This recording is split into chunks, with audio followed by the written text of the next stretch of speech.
on to drown their voices away. Just me, the empty table, and the rectangular pizza on my tray. I only appear okay, but in this brain engraved is every word they say. They never see me crying. In this world you either hunt or become the prey. I may be the joke today, but tomorrow I become the lion. Go home to my room, lock the door, no replying. I won't eat dinner tonight just because I don't want my parents prying. Just to figure out what a disappointment I am. I'm dying.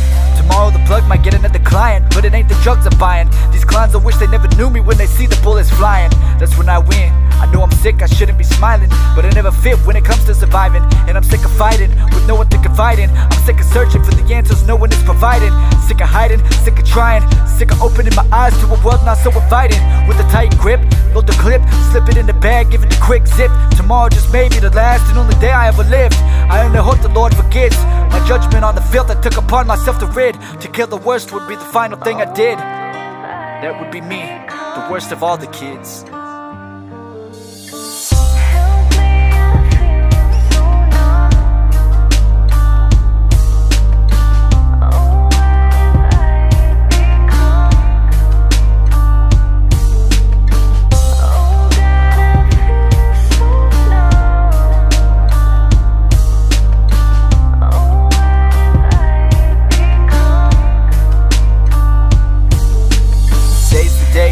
Mom doesn't know this is my last breakfast. Last night I hardly slept, anticipation had me reckless. Though the adrenaline clears my mind, I see every face on my checklist. I'm going in this to die, I'll admit I'm terrified, leaving me breathless. How did they not expect this? Just thinking about how easy it could have been to prevent this. But these kids are so relentless. Half the day goes by, I find myself alone in the bathroom stall, asking God for a sign before I exit the bathroom and make this day mine. I'm in the boys' room, so why is it that I suddenly hear a girl in the next stall crying? I ask her why, and she replies, I'm so sick of this life, I just wanna die. I never fit when it comes to surviving, and I'm sick of fighting with no one to confide in. I'm sick of searching for the answers no one is providing. Sick of hiding, sick of trying, sick of opening my eyes to a world not so inviting. No one understands the pressure, no one understands it's hard to keep it all together. So I unzip my bag and I pass her my suicide letter. I tell her maybe we should stick together, help each other make it better. On the way out she hugged me and thanked me, so I gave her my sweater. Told her I was glad I met her.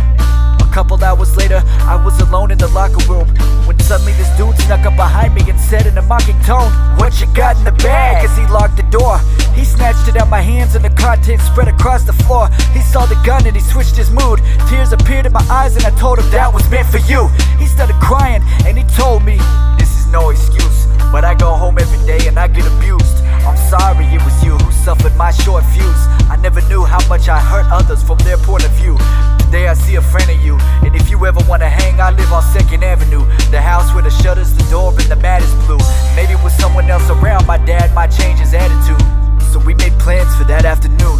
I never had a clue that I would find peace the day I was gonna make my move. Now I have a best friend and a girlfriend I'm about to take to dinner. But before I go and get her, I say goodbye to feeling bitter. Thank my God I never pulled the trigger, his plans for me were bigger. Standing on the bridge, I took the bullets out and I dropped the weapon in the river. Life is beautiful.